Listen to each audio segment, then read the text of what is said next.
భగవతి శరణం. శ్రీదేవి భాగవతం.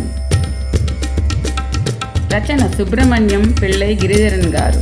వ్యాఖ్యానము శ్రీమతి మిట్టా లక్ష్మి.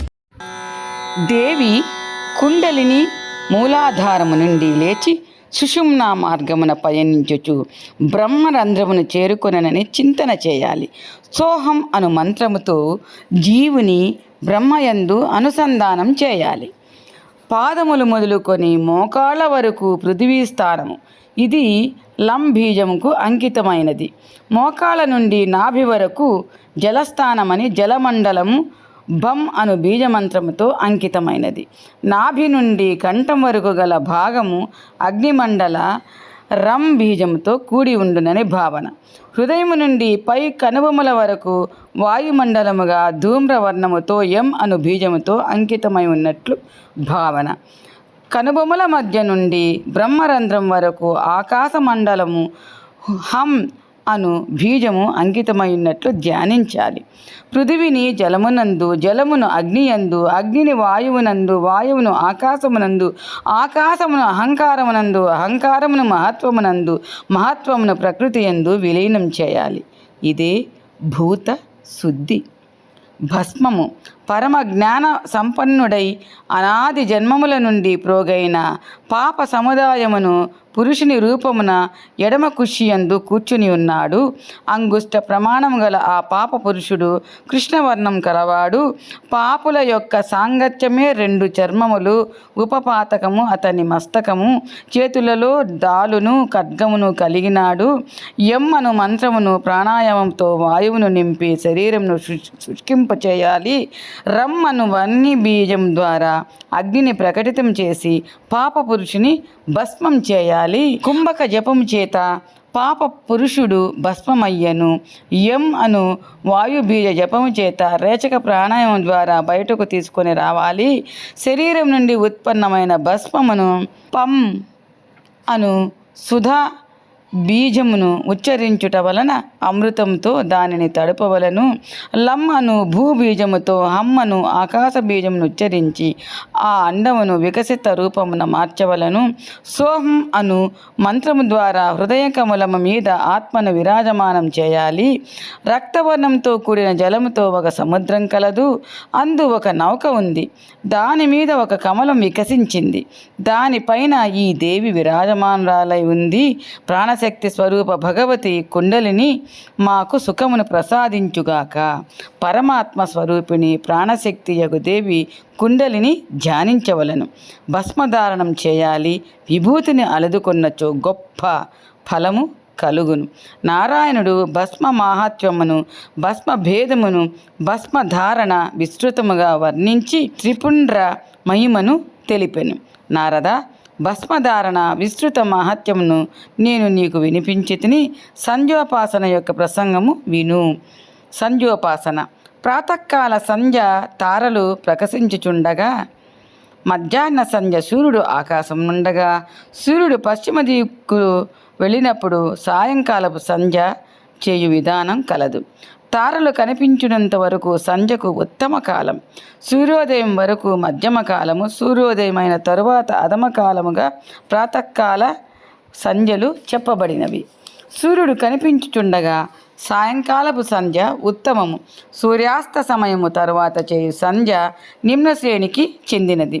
బ్రాహ్మణులకు గాయత్రీదేవి తప్ప ఇతర దైవమెవరు లేరు. విష్ణువు శివుని నిత్యం ఉపాసించినా కూడా గాయత్రిని ఆరాధించిన దానితో సమానం కాగలదు. ఇది శృతి వచనము. గాయత్రి ఉపాసన సకల వేదముల సారము. బ్రహ్మ మొదలగు దేవతలు గాయత్రిని ధ్యానించి జపించెదరు. వేదముల ద్వారా ఈ దేవి యొక్క జపము నిత్యము జరుగుచుండును. వేదోపాస్య అని పిలువబడును. గాయత్రి వేదములకు తల్లి, ఆదిశక్తి. సంధ్యోపాసన. నారద, సంధ్యా విధానము తెలిపెదను. కేశవ మొదలుగు నామములను ఉచ్చరించి ప్రాణాయామం చేసిన తరువాత సంధ్యోపాసన యందు ప్రవృత్తుడు కావలను. కేశవ, నారాయణ, మాధవ, గోవింద, మధుసూదన అని కేశవ నామాలను ముందు ఓంకారములను చివరకు స్వాహ నమః జోడించి ఉచ్చరించి నామమును ఆచమనం చేయాలి. ఓం కేశవాయ నమః, ఓం నారాయణ నమః, ఓం మాధవాయ నమః ఈ నామమంత్రాలతో ఆసనం చేసి ఓం గోవిందాయ నమః, ఓం మాధవాయ నమః అను 2 మంత్రములతో చేతిని ప్రక్షాళనము చేసుకోవాలి. మధుసూదనుడు, త్రివిక్రముడు 2 నామాలతో బొటనవేలు యొక్క మూలం ద్వారా పెదవిని, అట్లే వామన, శ్రీధర నామములతో ముఖమును తుడుచుకొనవలను. ఋషికేశుని ఉచ్చరించి ఎడమ చేతిని, పద్మనాభని 2 పాదములను, దామోదర మంత్రంతో మస్తకమును, వాసుదేవ, ప్రద్యుమ్న 2 నామాలతో అంగుష్టమును, చూపుడు వేలి ద్వారా 2 నాసాపుటములను, అనిరుద్ధ, పురుషోత్తమ నామాలతో బొటనవేలిని, అనామిక ద్వారా 2 నేత్రములను తాకవలను. అధోక్షజ, నారసింహ మంత్రముల ద్వారా 2 చెవులు, అచ్యుతానామం ఉచ్చరించుచు కనిష్టను, అంగుష్టము ద్వారా నాభిని, జనార్దన మంత్రముతో అరచేతి ద్వారా హృదయమును, ఉపేంద్ర నామముతో తలను, ఓం హరయే నమః, ఓం కృష్ణాయ నమః నామాలతో దక్షిణ వామ భుజములను తాకవలను. ఈ విధముగా నామాలను ద్వారా ప్రతి అంగము తాకవలను.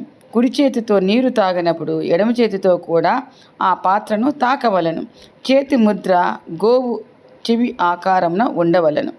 మినుము గింజ మునుగునంత వరకు నీరు తాగు విధానము కలదు.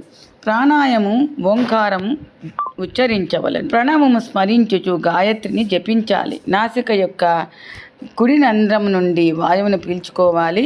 ఎడమ రంధ్రము నుండి వాయువును నింపవలను. ఈ ప్రక్రియనే రేచక, పూరక, కుంభక ప్రాణాయామం అని అందరూ. వాయువు పీల్చినప్పుడు దక్షిణ నాసికను అంగుష్టముతో అణచిపెట్టుకోవాలి. కనిష్టక, అనామిక 2 వేళ్లతో ఎడమ నాసికను మూసివేయాలి. వాయువును సృష్టించినది రేచకము, పూరించినది పూరకము, సమస్థితిలో ధరించినది కుంభకము అని ఈ ప్రాణాయామం వలన తెలియను. పూరకమును చేయనప్పుడు విష్ణువును నాభి ప్రదేశంలో ధ్యానించాలి. కుంభకం చేయనప్పుడు బ్రహ్మను హృదయం నందు ధ్యానించాలి. రేచకం చేయు సమయమున మహాదేవుని లలాటం నందు ధ్యానించాలి. పూరక ప్రాణాయామంతో పురుషుడు విష్ణువు సాయుధ్యమును, కుంభకముతో బ్రహ్మ పదమును, రేచకముతో శంకరుని 3వ పదమునకు అధికారి కాగలడు. గృహస్థుడు, వానప్రస్థుడు ప్రణవ మంత్రము ఉచ్చరించుచు 5 వేళ్లతో నాసికాగ్రభాగమును ఒత్తి పట్టుకొనవలను. ఈ ముద్ర వలన సమస్త పాపములు భస్మము అగును.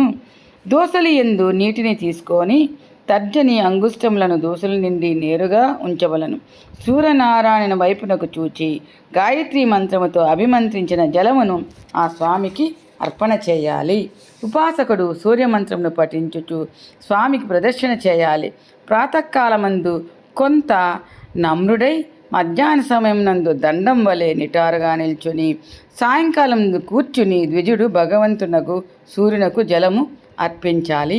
అర్ఘ్యమునిచ్చుటకు కారణము విను. మందేహులను రాక్షసులు సూర్యుని తినవలనని తలచరి. మునిగణములు మహాసంజ్ఞను ఉపాసించిరి. దోసిలలో జలమును నింపుకొని వదిలిరి. ఆ జలము వజ్రముతో సమానము. దైత్యులు భస్మమైరి. సంధ్యోపాసన క్రియ మహాపుణ్యముల జనని. అర్ఘ్య ధ్యాన మంత్రమిట్లు చెప్పబడినది. ఆ సూర్యుడును నేనే, ఆత్మజ్యోతిని, శివబంధమైన జ్యోతిని. ఆత్మజ్యోతి నేనే, నా రూపమే. నేను సర్వ శుక్ల జ్యోతిని. నేను రసస్వరూపుడను. భగవతి గాయత్రి, నీవు బ్రహ్మస్వరూపిణివి. ఈ జలమయ అనుష్ఠానము సఫలమనరించుటకు నీవిచుటకు ఏ తెంచము హృదయములో ప్రవేశింపుము. దేవి లెమ్ము, ఈ అర్ఘజలమునందు దయచేసి ప్రవేశింపుము. దేవి మరలా నాకు దర్శనము వసగము. అర్ఘ్యము వసగిన పిమ్మట పవిత్ర జలమును ఆసనారూఢుడై వేదమాత్ర గాయత్రిని జపించవలను. మునీంద్ర, ప్రాణాయామము కేచరి ముద్రను సంతరించుకొనవలను. మమతానురాగములను హృదయం నుండి పరిత్యజించి ఆసనారూఢుడై స్థిరచిత్తుడై ఉండాలి. సిద్ధాసనము వేయాలి. శరీరము దండం వలె ఉంచుకోవాలి. చూపులను కనుబొమ్మల మధ్య నిలపాలి. దేవిని ఆవాహనం చేసి ఈ అనుష్ఠాన మంత్రమును పూర్తి అగుగాక ఇట్లు క్షమాప్రార్థన చేయవలను. బ్రహ్మను స్మరించటలో బ్రహ్మ శాప నివృత్తి. విశ్వామిత్రుడు స్మరించిన అతని వలన కలిగిన శాప నివృత్తి. వశిష్ఠుని తలచినచో అతని వలన కలిగిన శాపము నశించును. చిద్రూపుడు పరమాత్ముడని నేను ధ్యానించుచున్నాను అని హృదయము అర్పించవలను. ఓం శ్రీ మాత్రే నమః. ప్లీజ్ లైక్ చేయండి, సబ్స్క్రైబ్ చేయండి, షేర్ చేయండి.